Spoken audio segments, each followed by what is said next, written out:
Hello, जय हिंद दोस्तों। और आज की जो हमारी क्लास है वो हमारी मैथ्स यानी कि गणित की रहेगी। और ये हमारी इस सीरीज की तीसरी क्लास है।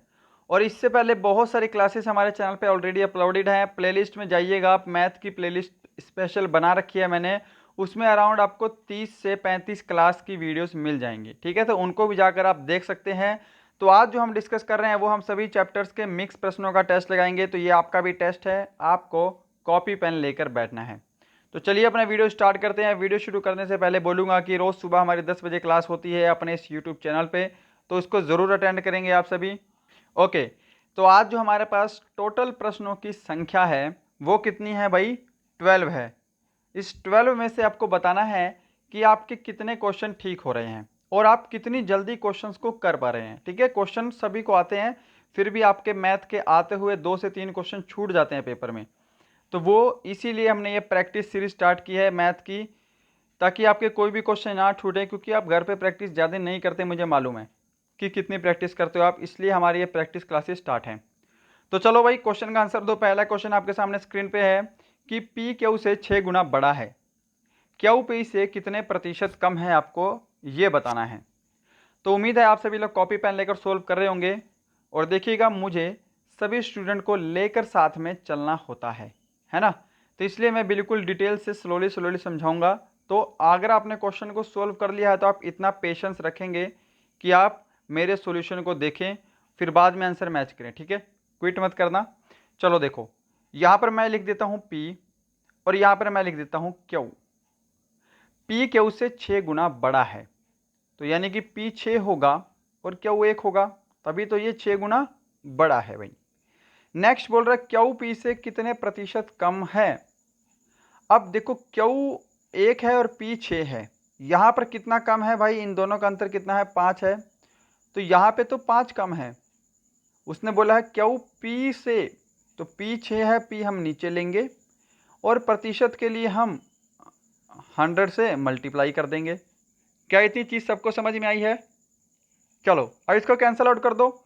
2 तिया 6, ठीक है, और 2 से ही हो जाएगा 50, है ना।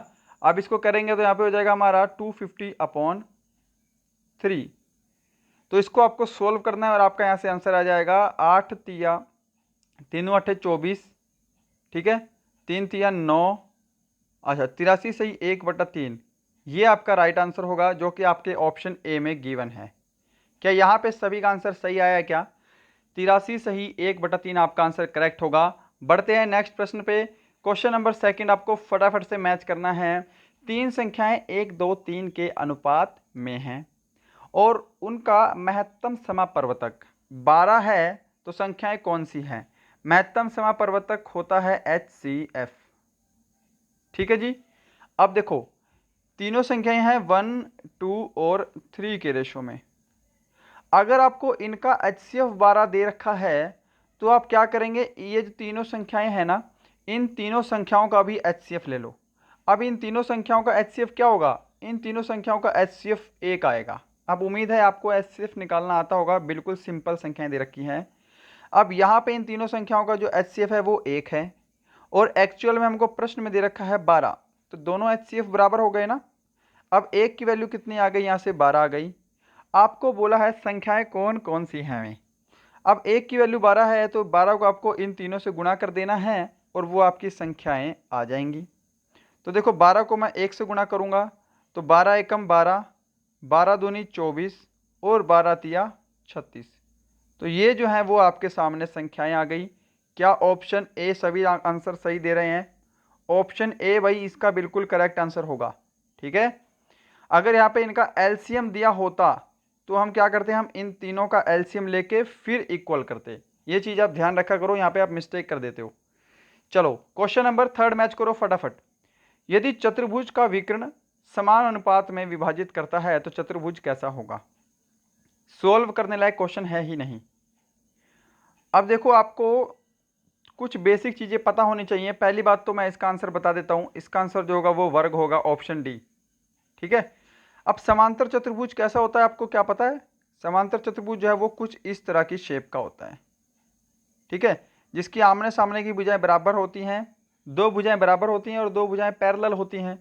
तो इनका जो विकर्ण होगा ये एक दूसरे को क्या बराबर बराबर में कटेगा?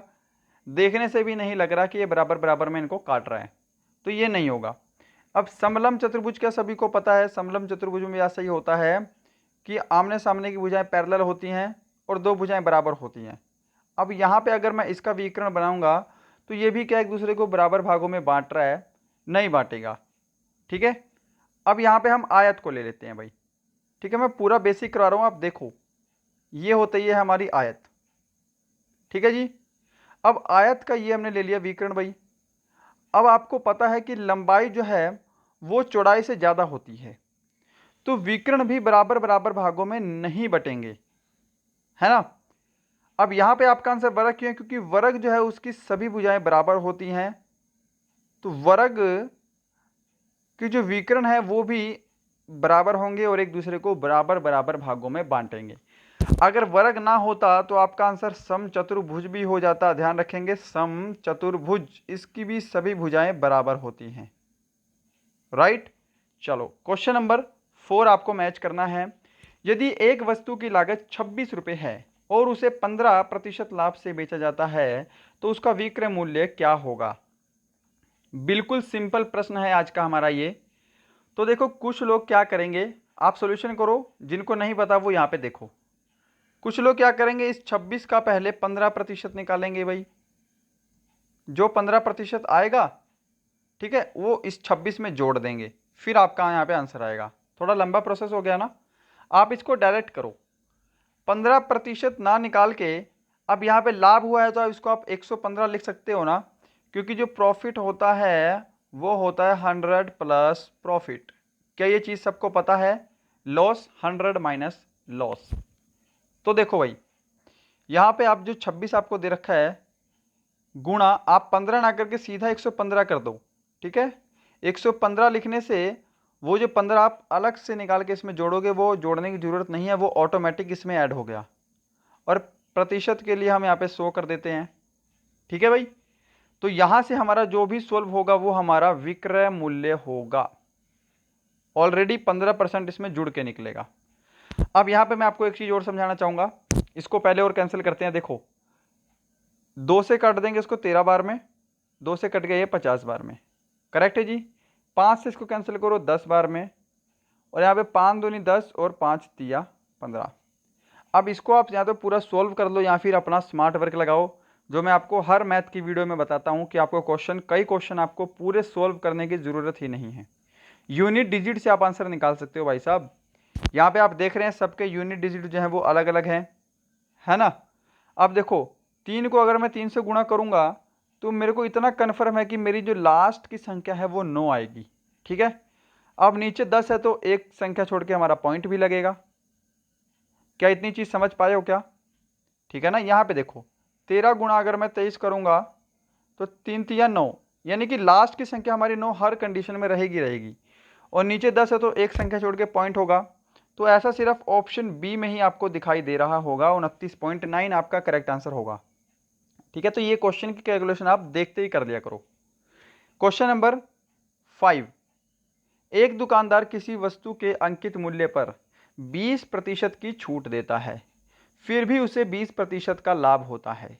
यदि दुकानदार छूट न दे तो उसे कितने प्रतिशत का लाभ होगा? करो भाई इसको फटाफट सोल्व। तो देखो, इसको मैं सॉल्यूशन बताता हूं आपको मैंने अभी थोड़ी देर पहले बताया था कि जो हमारा प्रॉफिट होगा वो क्या होगा, 100 प्लस प्रॉफिट होगा। ये चीज़ आप ध्यान रखनी है प्रॉफिट एंड लॉस के क्वेश्चन में। और जो हमारा लॉस होगा या फिर डिस्काउंट होगा वो 100 माइनस डिस्काउंट होगा या फिर 100 माइनस लॉस होगा। क्या ये चीज़ सबको याद है? ये याद रखनी पड़ेगी आपको। तो देखो, कह रहा अंकित मूल्य पर 20% की छूट दी, डिस्काउंट दिया तो डिस्काउंट को मैं 100 माइनस 20 लिख दूंगा तो 80 हो जाएगा। वो समझ में आया? बराबर, फिर भी उसको 20% का लाभ हो रहा है। अब लाभ हो रहा है तो 100 प्लस प्रॉफिट यानी कि 120। 20% की छूट दी और 20% का लाभ हो गया, तो ये दोनों एक दूसरे के बराबर हो गए। समझ में आ रहा है कि नहीं आ रहा? अब बोल रहा है कि यदि दुकानदार छूट ना दे तो कितने प्रतिशत का लाभ होगा। दुकानदार अगर छूट नहीं देगा तो यानी कि वो उसको 100% में ही बेचेगा। ठीक है ना। 100% की बेचेगा, क्योंकि अगर हम छूट ही नहीं देंगे तो हमको कोई प्रॉफिट नहीं होगा, ना कोई लॉस होगा। तो वो पूरा पूरा 100% में बेचेगा। तो उसको कितने की बेचेगा, यहाँ पे हमने x लिख लिया। अब ये x क्या है, ये आपका 100 प्लस प्रॉफिट आएगा, क्योंकि आपको बोला है लाभ होगा, ठीक है ना। तो इस x में 100 भी इंक्लूड होगा। तो देखो भाई इसको कैसे सोल्व करोगे अब आप, मैं समझा रहा हूं इसलिए आपको लेंथी लग रहा है ना। बहुत इजी है, आप मन में इसको कर सकते हो। क्रॉस मल्टीप्लाई कर दो फटाफट और आपका आंसर आपके सामने आ जाएगा। क्रॉस मल्टीप्लाई करने के बाद 100 इंटू 120 अपॉन में आपका आएगा 80 इंटू एक्स, ठीक है जी। चलो अब देखो यहाँ पे जीरो से आपकी जीरो कट गई, 4 दूनी 8, 4 तिया 12, 2 से कैंसिल कर दो 50 टाइम में, ठीक है ना। 5 तिया कितने हो जाएंगे, 15 हो जाएंगे। तो ऊपर आपका कितना आ गया भाई, 150 आ गया, नीचे आपका x आ गया। तो आपको पता है x की वैल्यू जो है वो 150 है। अब यहाँ पे 150 तो कहीं दिया नहीं है, लाभ प्रतिशत 150 है। शुरू में आपको बताया था कि ये जो 100 है x है, इसके अंदर 100 प्लस प्रॉफिट है, यानी कि जो 150 है इसके अंदर 100 भी जुड़ा हुआ है। तो 100 निकाल दो, हमको सिर्फ प्रॉफिट चाहिए, प्रॉफिट प्रतिशत। तो यहाँ पे आपका 50 जो है वो करेक्ट आंसर होगा। क्या समझ पा रहे हो क्या? ये क्वेश्चन मैं पहले भी करवा चुका हूं आपको, ठीक है, तो समझ पा रहे होंगे। बढ़ते हैं नेक्स्ट क्वेश्चन पे, क्वेश्चन नंबर 6। और आंसर तो सबके आ जाते हैं फटाफट, कैलकुलेटर मत यूज़ किया करो भाई जो लोग कैलकुलेटर यूज़ करते हैं। अगर कैलकुलेटर यूज़ नहीं करते हो तो आपकी तैयारी बहुत अच्छी है, आपकी कैलकुलेशन लेवल भी अच्छा है। चलो इसको सोल्व करो फटाफट। क्वेश्चन बहुत ईजी है, देखने में स्टेटमेंट बहुत लंबी लग रही है कि राम ने 12,000 रुपये लगाकर एक व्यापार प्रारंभ किया। 6 महीने बाद रहीम ने भी 15,000 रुपये लगाकर व्यापार में साझा कर लिया। यदि वर्ष के अंत में राम को 6400 रुपये का लाभ होगा तो रहीम को कितना लाभ होगा।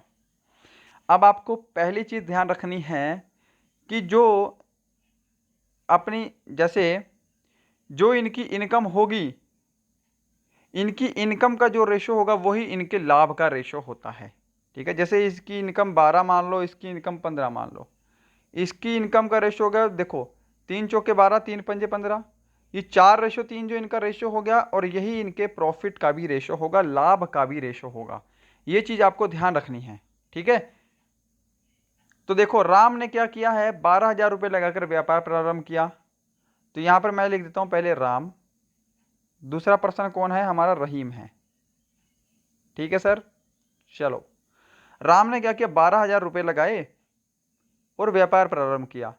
और राम ने जो है वो 1 साल तक लगाए हैं, तो यहाँ पे 12 महीने हम लिख देंगे, ठीक है। समझो क्वेश्चन को, क्योंकि उसने बोला है वर्ष के अंत में राम को 6400 रुपये का लाभ हुआ। अब वर्ष का अंत यानी कि 12 महीने, ठीक है जी। रहीम ने 6 महीने बाद 15,000 रुपये लगाए।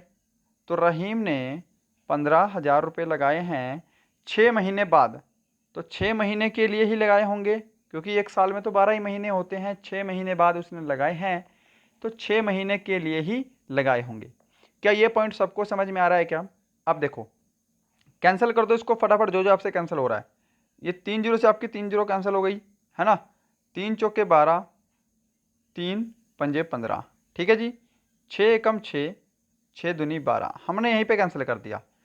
तो कैंसिल करने के बाद ये 4 दूनी कितना हो गया, 8 हो गया, और यहाँ पे आपका आ गया 5, ठीक है। ये इनकी इनकम का रेशो है, समझ में आया। अब मैंने शुरू में बताया है कि जो इनकम का रेशो होता है वही लाभ का रेशो होता है, ये पार्टनरशिप का क्वेश्चन है। अब राम को लाभ कितना हुआ है, 6400 रुपये का हुआ है। तो यहाँ पे 8 की जो वैल्यू होगी वो 6400 के बराबर होगी, क्योंकि इनकम का रेशो लाभ के रेशो के बराबर होता है। तो राम की इनकम का रेशो 8 है और लाभ का रेशो 6400 है, तो ये बराबर हो गया है ना। कैंसिल करो, 8 एकम 8, 8 8 है 64, 0 0। तो एक की वैल्यू हमको दिख रही है यहाँ पे कितनी है, 8 है। क्या इतना पॉइंट सबको समझ में आया है? रहीम को कितना लाभ मिला, तो भाई एक की वैल्यू 8 है, तो रहीम का कंपोनेंट 5 है। 8 को 5 से गुणा कर दो तो यहाँ पे कितना आ जाएगा, 4,000। तो रहीम का जो लाभ आया है वो 4,000 रुपये आया है। क्या सब लोग समझ पाए हो क्या? ऑप्शन फर्स्ट जो है वो इस प्रश्न का बिल्कुल सही उत्तर होगा भाई, ठीक है। चलो क्वेश्चन नंबर 7, फटाफट से मैथ करना है आपको। बहुत इजी प्रश्न लिया है मैंने 7, और ये प्रश्न आपके एग्जाम में आ जाता है एक आधा, ठीक है। तो देखो इसको कुछ लोग इसमें भी कंफ्यूज हो जाते हैं। सॉल्यूशन बताता हूं आपको मैं पहले। तो इसको हम लिखेंगे 5/10, क्योंकि एक संख्या छोड़ के पॉइंट है। अब ये भाग में है तो नीचे तो हमारा गुणा हो जाएगा, 125 अपॉन में आपका 1000 होगा, क्योंकि 103 संख्या छोड़ के फिर पॉइंट है। क्या ये चीज़ समझ पा रहे हो? अब ये नीचे वाला 1000 नीचे ना रहकर कहाँ चला जाएगा, ये चला जाएगा ऊपर, है ना। अब देखो 0 से 0 कैंसिल, 5 से कैंसिल करोगे, 5 दूनी 10, 5 पंजे 25, और 25 चौके 100। तो इसका राइट आंसर क्या होगा भाई? 4 होगा। क्या ऑप्शन डी सभी का आंसर सही है? उम्मीद करूंगा सभी ने इस प्रश्न का तो सही आंसर दिया ही होगा, और आपको देना ही पड़ेगा। क्वेश्चन नंबर 8 देखो, आपके सामने बोर्ड मास का प्रश्न है ये। अब बोर्ड मास में क्या होता है, पहले ब्रैकेट ओपन होती है, फिर भाग होता है, फिर गुणा होती है, ठीक है। तो पहले जो हमारा ब्रैकेट वाला है हम इसको सोल्व करेंगे। कुछ लोगों ने गुणा भाग करना स्टार्ट कर दिया होगा, पहले ब्रैकेट ओपन होगी। तो 64 में से 24 घटाऊंगा तो कितना बच गया? 40 बच गया। 40 गुणा 23, यहाँ पे आपका है भाग 100, ठीक है। अब यहां पर भी कुछ लोग गलती कर देते हैं कि 40 को बटे में ले आएंगे भाई 100 के, जबकि ये गलत है, ठीक है। ये जो 100 है भाग में है तो 100 आपका नीचे जाएगा। समझ में आया सबको? अब कैंसिल करो, 0 से 0 कैंसिल हो गई, 2 दूनी 4, 2 पंजे 10, 23 दूनी कितने होते हैं? 46 होता है, नीचे आपका 5 आ जाएगा। कैंसिल कर दो इसको, बस सिंपल सी बात है, 5 नीम 45 और 5 दूनी 10। तो यहाँ पे ऑप्शन सी 9.2 बिल्कुल सही होगा भाई। क्या सभी इसका आंसर सही दे पाए हैं? चलो क्वेश्चन नंबर 9 मैच करो फटाफट से। एक वृत्त का व्यास 49 मीटर है, उसकी परिधि कितनी होगी? और आपको बताना चाहूंगा, यदि आप अभी तक हमारे सेशन को एंजॉय कर रहे हैं, अभी तक हमारे वीडियो से जुड़े हुए हैं, तो आपको वीडियो अभी तक लाइक नहीं किया तो लाइक कीजिएगा। चैनल पे नए हैं तो प्लीज़ सब्सक्राइब एंड शेयर ज़रूर करेंगे। आप चाहे तो इसका बिल्कुल फ्री में पूरा कंप्लीट पीडीएफ डाउनलोड कर सकते हैं। सभी प्रश्नों का लिंक आपको डिस्क्रिप्शन में मिलेगा, वहाँ जाके पीडीएफ डाउनलोड करें बिल्कुल फ्री में, और बाद में भी अपनी प्रैक्टिस कंटिन्यू कर सकते हैं, राइट। और आप चाहें तो मुझे इंस्टाग्राम पर भी फॉलो कर सकते हैं, लिंक उसका भी आपको डिस्क्रिप्शन में मिल जाएगा। तो वृत्त की परिधि का सूत्र होता है 2πr, ठीक है भाई। अब देखो 2 गुणा पाई की वैल्यू कितनी होती है? 22/7 होती है। अब यहाँ पे व्यास अगर 49 मीटर है तो त्रिज्या कितनी हो जाएगी? 49/2 हो जाएगी, क्योंकि त्रिज्या जो है वो व्यास की आधी होती है। समझ गए? 2 से 2 कैंसिल कर दो, 7 से 7 कैंसिल कर दो, 7 7 49। अब 22 को आपको 7 से गुणा करना है तो 154 आपका यहाँ से राइट आंसर हो जाएगा। क्या ऑप्शन बी सभी का आंसर सही है? चलो क्वेश्चन नंबर यहाँ पे मैच करना है आपको 10, बहुत इजी। 50 ग्राम और 2 किलोग्राम में क्या अनुपात है? तो देखो भाई, ये लिख दिया मैंने यहाँ पे, ग्राम में 50 और 2 किलोग्राम में कितने ग्राम होंगे? 2000 ग्राम होंगे। क्या यह चीज सभी को पता है क्या? क्योंकि हमने सबको ग्राम में कन्वर्ट कर लिया है ना। अब इनका अनुपात आपको बताना है। 0 से 0, 5 एकम 5, 5 चौके 20 और यहाँ पे 40, तो 1:40 आपका करेक्ट आंसर होगा, जो कि किस में दिखाई दे रहा है? ये आपका ऑप्शन ए होगा, 1:40, ठीक है भाई। यहाँ पे मेरे से थोड़ा सा मिसप्रिंट हो गया है, आप 1:40 ऑप्शन ए को कर लेना, ऑप्शन ए जो है वो इसका बिल्कुल करेक्ट आंसर होगा। ओके चलो क्वेश्चन नंबर 11 फटाफट से मैच करो। किस धन का 10% प्रति वर्ष चक्रवृद्धि ब्याज की दर से 3 वर्ष का मिश्र धन 1331 होगा? तो देखो इसके लिए मैंने आपको एक चीज बताई थी कि प्रिंसिपल और अमाउंट, यानी कि मूलधन और मिश्रधन का मैंने आपको एक तरीका बताया था लास्ट वीडियो में, जो आपने अगर मैथ की देखी होगी, उसमें पहले और 2 प्रश्न मैंने ऐसे सॉल्व कराए थे आपको। तो देखो इसमें मैंने आपको क्या बताया था कि जो आपकी दर होगी, जो भी दर होगी उसको आपको फ्रैक्शन में लिख लेना है। फ्रैक्शन यानी कि 10 बटे में 100 करूंगा तो यहाँ पे 1/10 आएगा, ठीक है ना भाई। तो यहाँ पे कितना आएगा हमारा 1/10 आएगा। क्वेश्चन को समझो पहले, 1/10 आएगा। अब ये 10 क्या है, ये आपका मूलधन हो गया, तो यहाँ पे मैंने 10 लिख दिया। अब ये 10 के ऊपर जो 1 है इसको हम जोड़ देंगे तो ये हमारा मिश्रधन का हो गया, ठीक है, 11। तो ये मूलधन और मिश्रधन का अनुपात आप ऐसे निकाल लोगे। अब समय आपको दे रखा है 3 वर्ष का, तो आपको क्या कर देना है, इनकी जो पावर है वो 3 कर देनी है, ठीक है। तो इनकी पावर 3 करोगे तो ये हो गया आपका 1000 और ये आपका हो गया 1331, ठीक है। तो देखो आपको मिश्रधन कितना दे रखा है प्रश्न में, 1331, और यहाँ पर भी हमारा मिश्रधन कितना आया है भाई, 1331 आया है। तो 1 की वैल्यू कितनी हो जाएगी, 1 हो जाएगी। अब इस 1 को आपको 1000 से गुणा करना है क्योंकि आपको मूलधन निकालना है, मूलधन का रेशो कितना है, 1000 है। तो यहाँ पे 1000 आपका करेक्ट आंसर हो जाएगा, कुछ भी करने की जरूरत नहीं है, डायरेक्ट आपका क्वेश्चन सोल्व हो गया, ठीक है ना सर। तो ऑप्शन सी इसका बिल्कुल सही आंसर होगा। क्या सबको समझ में आया क्या, ये मूलधन और मिश्रधन का अनुपात निकलेगा, आपको ऐसे करोगे अगर फ्रैक्शन में, नीचे वाली संख्या मूलधन और ऊपर जो आया है उसमें मूलधन जोड़ देंगे तो ये आपका मिश्रधन हो जाएगा। अगर आपको समय 2 वर्ष का दिया होता तो आप इसका स्क्वायर करते, समय 3 वर्ष का है तो आप इसकी क्यूब कर सकते हैं, राइट। चलो क्वेश्चन नंबर 12 है और आज का लास्ट है भाई। 3 अंकों की छोटी से छोटी संख्या निम्नलिखित में से क्या होगी जो 4, 8 और 16 से पूर्णतः विभाजित हो। फटाफट से आंसर दो भाई, 4, 8 और 16 से पूर्णतः विभाजित हो। अब देखो जो बिल्कुल बेसिक से करेगा ना, जिसको तरीका नहीं पता, वो क्या करेगा, इन चारों संख्याओं को पहले 4 से डिवाइड करवाएगा, फिर 8 से डिवाइड करवाएगा, फिर 16 से डिवाइड करवाएगा। ऐसा मत किया करो, आपका समय वेस्ट होता है, ठीक है। ऐसा कोई प्रश्न आ जाए तो आप क्या करो, इनका एलसीएम ले लो, इनका आपको एलसीएम ले लेना है। अब इनका एलसीएम कितना होगा भाई, 16 होगा, क्योंकि 16 4 से भी कटेगा, 8 से भी कटेगा और 16 से भी कटेगा, तो इनका जो एलसीएम आ गया वो 16 आ गया। अब सीधा इन संख्याओं में से ऐसी कौन सी संख्या है जो 16 से भाग हो रही है, वो आपका आंसर हो जाएगा। तो देखो ऑप्शन बी जो है वो बिल्कुल करेक्ट आंसर होगा। ऑप्शन बी जो है वो 16 से भाग होगा, 16 गुणा 7 हम करेंगे तो 6 7 42, ठीक है ना, 16 सते 112। तो यहाँ पे ऑप्शन बी आपका बिल्कुल करेक्ट आंसर होगा। तो गाइस क्या आपके बिल्कुल ये सारे क्वेश्चन ठीक है, बताना आपका स्कोर कमेंट बॉक्स में कितना है, आपका स्कोर कितना है और आप कितने क्वेश्चन ठीक कर पाए हैं। मिलते हैं नेक्स्ट वीडियो में किसी अच्छे टॉपिक के साथ, तब तक के लिए जय हिंद जय भारत।